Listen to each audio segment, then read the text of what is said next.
So it's a real pleasure to welcome you. It is a deal that will bring huge benefits to both of our countries, boosting wages, raising living standards, and putting more money in the pockets of working people.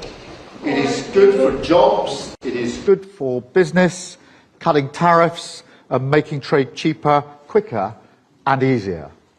It is good for British workers in cutting-edge manufacturing, whisky distillers across Scotland, and the service sector in London, in Manchester and in Leeds. It is good for consumers because it will bring down prices on Indian goods in the United Kingdom, like clothes and shoes and food, and it will deliver benefits for the long term.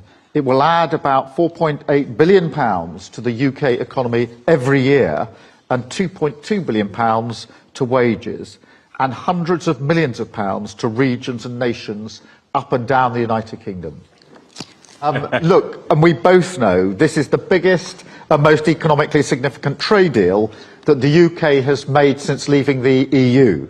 And I think I can say that it's one of the most comprehensive deals that India has ever done. So thank you, Prime Minister, for your leadership and for your pragmatism. And I'd like to thank everybody who's worked so hard to get this deal over the line. You know, as I've said before, and as we were just discussing in our tete-a-tete, we've entered a new global era, and that is one that requires us to step up, not to stand aside, to deliver for the British people by building deeper partnerships and alliances. And today is very much confirmation of that approach. The UK has been negotiating a deal like this for many years, but it is this government that got it done. And with it, we're sending a very powerful message that Britain is open for business. And that is already generating huge confidence. Today we're announcing nearly £6 billion in investment and export wins between India and the United Kingdom, creating over 2,200 jobs for British workers. But of course, as we've discussed this morning, this is not the extent or the limit of our collaboration with India. We have unique bonds of history, of family, and of culture. And we want to strengthen our relationship further so that it is even more ambitious, modern, and focused on the long term, the step up in the relationship that we discussed in the autumn of last year. And that's why, alongside this trade deal, I am delighted that we're building on our partnership by launching our India-UK Vision 2035 strategy, pledging to work more closely on areas such as defence, migration, climate, education and health. We will also build on the fantastic work we already do in technology and innovation, celebrating the one-year anniversary of the landmark Technology Security Initiative and making the most of the opportunities it represents for both of our countries.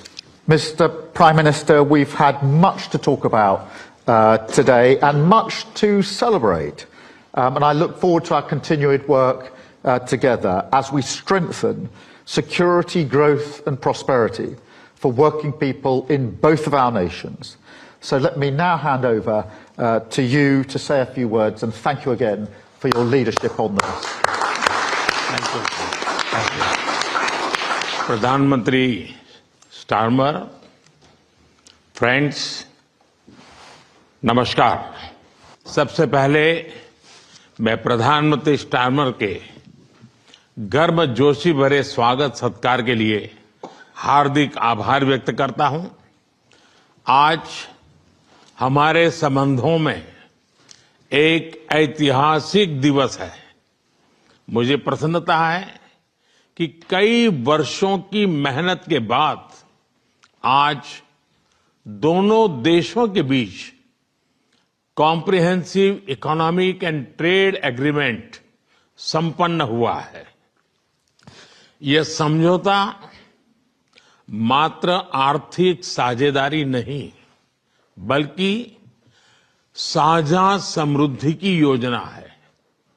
एक और भारतीय textile, footwear, gems and jewellery, seafood और engineering goods को UK में बेहतर market access मिलेगा।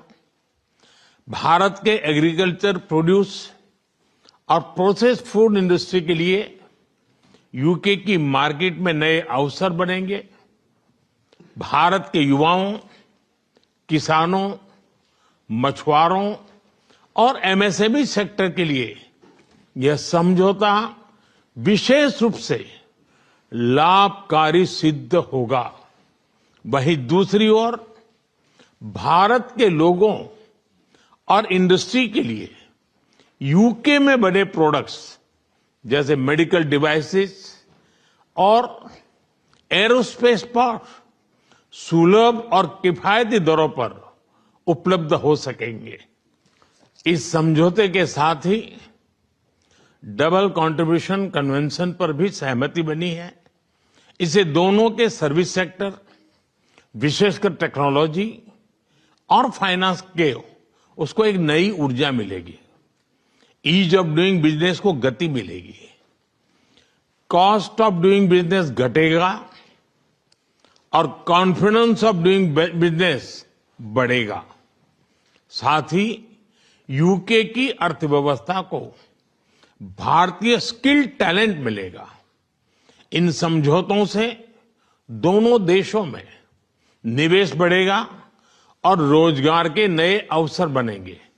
इतना ही नहीं, दो लोकतांत्रिक देशों और विश्व की दो बड़ी इकोनॉमीज के बीच हुए यह समझौते वैश्विक स्थिरता और समृद्धि को भी बल देंगे। फ्रेंड्स, अगले दशक में हमारी कॉम्प्रिहेंसिव स्ट्रेटेजिक पार्टनरशिप को नई गति और ऊर्जा देने के लिए विजन 2035 जारी किया जा रहा है। यह टेक्नोलॉजी, डिफेंस, क्लाइमेट, एजुकेशन और पीपल टू पीपल कनेक्ट के क्षेत्रों में एक मजबूत, भरोसेमंद और महत्वाकांक्षी साझेदारी का रोड मैप बनेगा। डिफेंस और सिक्योरिटी में साझेदारी के लिए डिफेंस इंडस्ट्रियल रोड मैप बनाया गया है। हमारी टेक्नोलॉजी सिक्योरिटी इनिशिएटिव को और मजबूत करने पर काम किया जाएगा।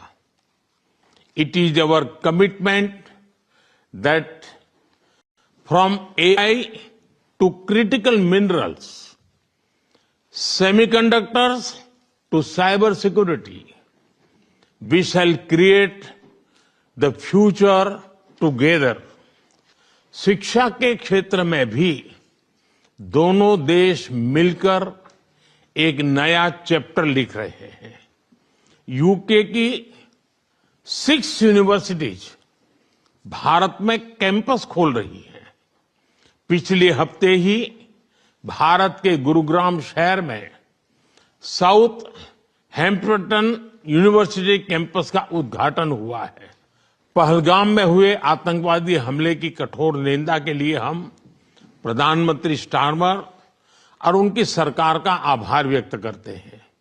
हम एक मत हैं कि आतंकवाद के खिलाफ लड़ाई में दोहरे मापदंडों का कोई स्थान नहीं है। हम इस बात पर भी सहमत हैं कि एक्सट्रीमिस्ट विचारधारा वाली शक्तियों को डेमोक्रेटिक फ्रीडम का दुरुपयोग नहीं करने दिया जा सकता। Those who misuse democratic freedoms to undermine democracy itself must be held account. Economic offenders के प्रत्यार्पण के विषय पर भी हमारी एजेंसी सहयोग और समन्वय से काम करती रहेगी। इंडो पैसिफिक में शांति और स्थिरता, यूक्रेन में चल रहे संघर्ष और पश्चिम एशिया की स्थिति पर हम विचार साझा करते रहे हैं।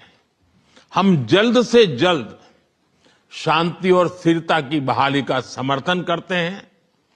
सभी देशों की संप्रभुता और क्षेत्रीय अखंडता का सम्मान अनिवार्य है। आज के युग की मांग विस्तारवाद नहीं, विकासवाद ही है।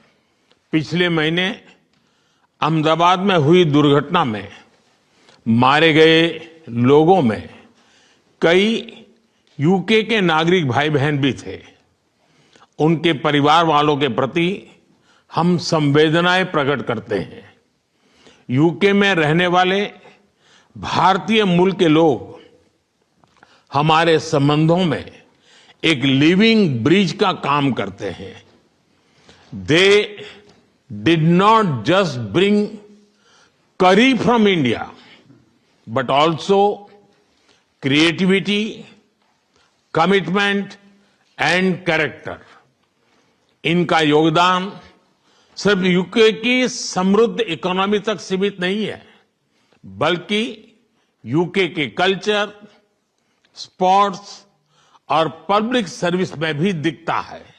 फ्रेंड्स, जब भारत और यूके मिले और वह भी टेस्ट सीरीज के दौरान, तो क्रिकेट का उल्लेख तो करना ही पड़ता है। For both of us, cricket is not just a game but a passion and also a great metaphor for our partnership. There may be a swing and a miss at times, but we always play with a straight bat. We are committed to building high-scoring, solid partnership. आज संपन्न हुए समझौते और vision 2035 इसी spirit को आगे बढ़ाने वाले माइलस्टोन है।